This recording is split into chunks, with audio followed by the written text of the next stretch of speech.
بسم اللہ الرحمن الرحیم۔ السلام علیکم اسٹوڈنٹس، آج ہم غزل نمبر 2 پڑھیں گے، جو کہ خواجہ حیدر علی آتش کی غزل ہے، بدلتا ہے رنگ آسماں کیسے کیسے۔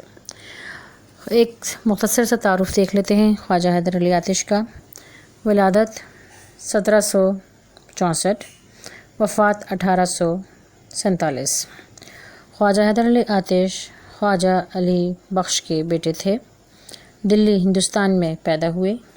نواب شجاع الدولہ کے عہد میں دلی سے فیض آباد میں آ کر رہے۔ کم سنی یعنی کم عمر میں ہی والد کا انتقال ہو گیا۔ کوئی سرپرست نہ تھا۔ مالی حالت بہت خراب تھی، اس لیے نواب مرزا احمد تقی کی ملازمت اختیار کر لی۔ آپ ان کے ہمراہ لکھنؤ آ گئے۔ شاعری میں مصحفی کے شاگرد بن گئے۔ بادشاہوں کے دربار میں نہیں گئے، نہ کسی کا کوئی قصیدہ لکھا۔ تاہم بادشاہ ازراہ قدردانی 80 روپے ماہانہ انہیں پیش کرتا تھا۔ نہایت ہی منکسر المزاج اور خلیق انسان تھے۔ منکسر المزاج کا انسان وہ ہوتا ہے جس کے مزاج میں انکساری ہو، اور خلیق یعنی کہ خوش اخلاق، اچھی عادت کی۔ ان کی شاعری میں زبان کا لطف اور الفاظ کی چاشنی یعنی مٹھاس موجود ہے۔ آئیے اب غزل کی طرف چلتے ہیں۔ جی تو غزل کا پہلا شعر ملاحظہ کیجیے۔ دہن پر ہیں ان کے گماں کیسے کیسے، دہن پر ہیں ان کے گماں کیسے کیسے، کلام آتے ہیں درمیاں کیسے کیسے۔ تو اس شعر میں شاعر یعنی کہ حیدر علی آتش اشاروں سے سوالات پوچھ رہے ہیں، اور یہ کہہ رہے ہیں، دہن کا مطلب ہوتا ہے ہونٹ، لب، ٹھیک ہے۔ وہ کہہ رہے ہیں کہ دہن پر ان کے کیسے کیسے گمان ہیں۔ گمان یعنی شک، شبہ، کوئی اندیشات، کوئی خدشات۔ تو یہ جو شکوک و شبہات کی باتیں ان کی زبان پر آتی ہیں، میں تو خود حیران ہوں اس چیز سے۔ اور کلام آتے ہیں درمیاں کیسے کیسے، اور جو ہم بات کرتے ہیں تو اس میں جو درمیان میں شکوک و شبہات کی اور اندیشوں کی اور اس طرح کی جو باتیں آتی ہیں، میں ان باتوں سے بہت پریشان ہوں کہ یہ کیسے جو ہیں اس کے دماغ میں، اس کے ذہن میں شکوک و شبہات پلے ہوئے ہیں یا قائم ہیں۔ اس کے بعد دوسرا شعر دیکھیے۔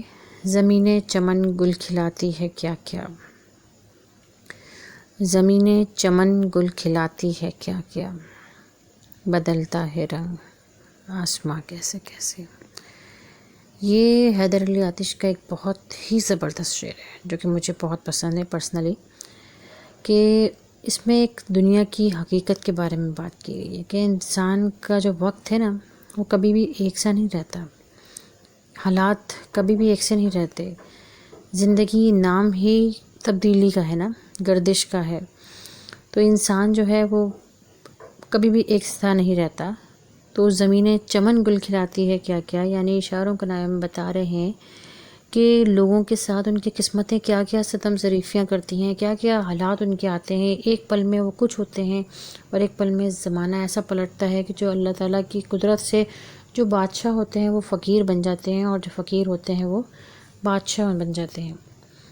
تو یہ زمانے کی گردش ہے، اور یہ اللہ تعالیٰ ہی کی قدرت ہے، کیونکہ دیکھیں اگر آپ سوچیں تو دن اور رات کے بدلنے میں بھی اللہ تعالیٰ نے نشانیاں رکھی ہیں، اور جو وہ ہمیں کیا سبق دیتی ہیں، اور وہ ہمیں سبق یہ دیتی ہیں کہ وقت کبھی بھی ایک سا نہیں رہتا۔ خوشی کے بعد غم ہے، اور غم کے بعد خوشی بھی آنی ہے۔ ہر مشکل کے بعد، ہر پریشانی کے بعد راحت ہے، سکون ہے۔ جیسے کہتے ہیں نا کہ مجھے بہت زبردست سے کوئی شعر ہے کہ وہ کبھی مایوس مت ہونا، کبھی مایوس مت ہونا، اندھیرا کتنا گہرا ہو مگر سحر کی راہ میں حائل کبھی بھی ہو نہیں سکتا، سویرا ہو کے رہتا ہے، کبھی مایوس مت ہونا۔ اس کے بعد اگلا شعر دیکھیں کہ نہ گورے سکندر نہ ہے قبر دارا، مٹے نامیوں کے نشاں کیسے کیسے۔ اس میں بھی ہمارے لیے ایک بہت بڑا سبق ہے کہ وہ یہ ہے کہ ہر بندے نے موت کا ذائقہ چکھنا ہے۔ دیکھیں اب جیسے نہ گورے سکندر، گور مانے ہوتے ہیں قبر، نہ ہے قبر دارا، اور دارا اور یہ جو سکندر ہیں یہ بہت بڑے بڑے بادشاہ حکمران رہ چکے ہیں، لیکن اللہ تعالیٰ کی دیکھیں کہ نہ ان کے قبروں کے نشان ہیں اور ان کا نام بھی باقی نہیں ہے نا، مٹے نامیوں کے نشان کیسے کیسے. تو اللہ تعالیٰ کی طاقت کے سامنے کسی کی طاقت بھی نہیں چلتی. سب دنیا بولتے ہیں کہ ہر چیز فانی ہے، اور اللہ تعالیٰ کی ذات جو ہے وہ ایسی ہے کہ جو کبھی بھی جس کو فنا نہیں ہے، وہ ہمیشہ رہنے والی ہے. اس میں بتا رہے ہیں کہ بڑے بڑے بادشاہ، بڑے بڑے عہدے رکھنے والے، بڑے بڑے نام بنانے والے، عزت و احترام بنانے والے، دولت مند، سب اس دنیا میں آئے اور دنیا سے چلے گئے. سکندر اعظم جو تھا وہ دنیا کا فاتح اس کو کہا جاتا تھا، پوری دنیا کا بادشاہ کہلانے پر فخر کیا کرتا تھا. اور آج کیا ہے کہ آج عظیم الشان بادشاہ کی قبر کا بھی کوئی نشان نہیں ہے. اسی طرح ایرانی علاقے کا ایک حکمران تھا دارا، اس کی بھی بڑی طاقت تھی، روب تھا، دبدبا تھا، اپنے آپ کو کچھ سمجھتا تھا، لیکن اس کی قبر بھی ڈھونڈنے سے نہیں ملتی. دنیا کے تمام نامور لوگ جو ہیں ان کے نام و نشان مٹ چکے ہیں، ان کی صحیح قبروں کی نشاندہی کرنے والا بھی کوئی نہیں ہے. یہ کیوں ہے کہ جنہوں نے دولت بنائی، جنہوں نے روب اور دبدبا بنایا، جنہوں نے صرف دنیاوی کام کیے، ان کا نام لینے والا کوئی نہیں ہوتا. اور جو اللہ تعالیٰ کے لیے کوشش کرتا ہے، اللہ تعالیٰ کے لیے کام کرتا ہے، ان کا نام رہتی دنیا تک، جب تک دنیا رہے گی ان کا نام لیا جاتا رہے گا. ان کے نام کو کوئی مٹا نہیں سکتا، کیونکہ جنہوں نے اللہ تعالیٰ کے لیے بولتے نا کہ دنیا نہیں کماؤ، دین کماؤ. جنہوں نے دین کما لیا انہوں نے سب کچھ کما لیا. جیسے آپ دیکھ سکتے ہیں حضرت امام حسین کے بارے میں کہ آپ دیکھیں کہ اللہ تعالیٰ نے ان کو کتنی عزت دی ہے. ہر سال محرم میں جیسے ہی سال کی ابتدا ہوتی ہے، محرم کا چاند نظر آتا ہے، حضرت امام حسین کی یاد سب کے دلوں میں سما جاتی ہے.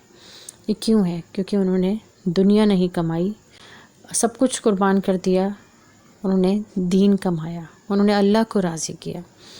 تو ان ایسے لوگوں کے نشان جو ہیں، نام و نشان جو ہیں، وہ ہمیشہ قائم رہتے ہیں اور مٹانے سے بھی نہیں مٹتے.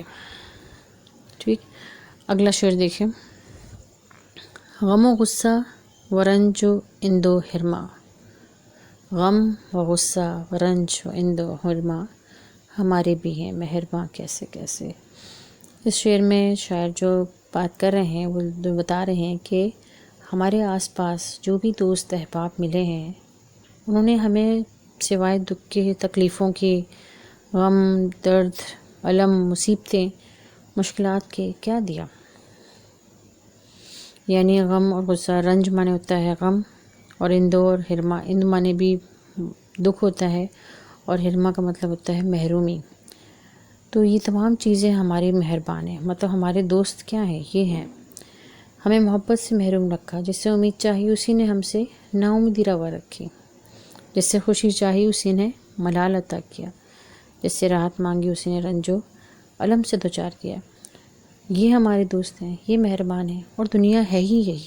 دنیا کے اوپر بولتے ہیں کبھی بھروسہ نہیں کرنا چاہیے، کیونکہ بولتے ہیں کہنے کو یوں جہاں میں ہے ہزار یار دوست، کہنے کو یوں جہاں میں ہے ہزار یار دوست، مشکل کے وقت ایک ہے پروردگار دوست. دوستی کرنی ہے تو اس رب سے کیجیے جو آپ کی بات سنتا ہے، آپ کے مسئلے حل کرتا ہے. کوئی نہیں کر سکتا، اللہ تعالیٰ کرتا ہے. مانگنا ہے تو اس رب سے مانگیے جو دیتا بھی ہے خوشی سے اور کہتا بھی نہیں کسی سے. وہ ہے، وہی ہمارا سچا ہمدرد ہے، وہی ہمارا دوست ہے. اگلا شعر دیکھیں. کرے جس قدر شکر نعمت وہ کم ہے، کرے جس قدر شکر نعمت وہ کم ہے، مزے لوٹتی ہے زباں کیسے کیسے. یعنی اس میں کیا کہہ رہے ہیں؟ اس میں شاعر جو ہے یعنی حیدر علی آتش جو ہیں وہ اس بارے میں بتا رہے ہیں کہ انسان کو کیا ہونا چاہیے؟ صابر اور شاکر ہونا چاہیے. غم، دکھ، پریشانیاں سب کچھ ہیں، وہ زندگی کے ساتھ ہیں. اس پر کیا کرنا ہے؟ ہم نے صبر کرنا ہے. اور کرنا کیا ہے؟ شکر ادا کرنا ہے. کس چیز کا؟ ان نعمتوں کا جو اللہ تعالیٰ نے آپ کو دی ہیں. اللہ تعالیٰ نے اگر آپ کو کسی چیز سے محروم رکھا ہوگا نا، تو آپ اس چیز کا احساس کریں کہ بہت ساری نعمتیں ایسی بھی دی ہوں گی جو صرف آپ کے پاس ہوں گی. کوئی اور شخص ان نعمتوں سے ہو سکتا ہے محروم ہو. تو ہمیں کیا کرنا ہے؟ ہمیں شکر ادا کرنا ہے کہ اور جتنا شکر ادا کریں وہ کم ہے، کیونکہ ہم اللہ تعالیٰ کی نعمتوں کو، اللہ تعالیٰ کی وہ جو اللہ تعالیٰ نے ہمیں دی ہیں نا چیزیں، ان کو ہم شمار ہی نہیں کر سکتے، ہم گن ہی نہیں سکتے. ہم اتنے گناہ گار اور اللہ کی اتنی ساری نعمتیں. تو کیا اس میں جو انہوں نے کہا ہے نا کہ کرے جس قدر شکر نعمت وہ کم ہے، تو ہم اللہ کا جتنا بھی شکر ادا کریں وہ کیا ہے؟ کم ہے. مزے لوٹتی ہے زباں کیسے کیسے. سوچیں کتنی مزیدار چیزیں ہم کھاتے ہیں، کتنے ذائقے ہیں. اللہ تعالیٰ نے ہماری حس ذائقے کی حس سلامت رکھی ہے، سونگھنے کی حس سلامت رکھی ہے. ہم بول سکتے ہیں، ہم سن سکتے ہیں، ہم چل سکتے ہیں، ہم پھر سکتے ہیں. کتنی ساری نعمتیں. تو ہم جتنا شکر ادا کریں وہ کیا ہے؟ کم ہے. تو ہمیں کیا کرنا ہے؟ ہمیں اللہ تعالیٰ کی نعمتوں کا شکر ادا کرنا ہے. اس دنیا پر بھروسہ نہیں کرنا، اللہ پر بھروسہ کرنا ہے. تو یہ تھی حیدر علی آتش کی غزل، جو کہ مجھے بہت پرسنلی پسند ہے، اور اسی لیے آپ دیکھ سکتے ہیں کہ بہت طویل بھی ہو گئی ہے اس کی تشریح. تو آئی ہوپ کہ آپ کو سمجھ میں آ گئی ہوگی اچھی طریقے سے یہ. تو اب انشاءاللہ اگلی غزل تک کے لیے، اگلے لیکچر تک کے لیے اللہ حافظ، فی امان اللہ.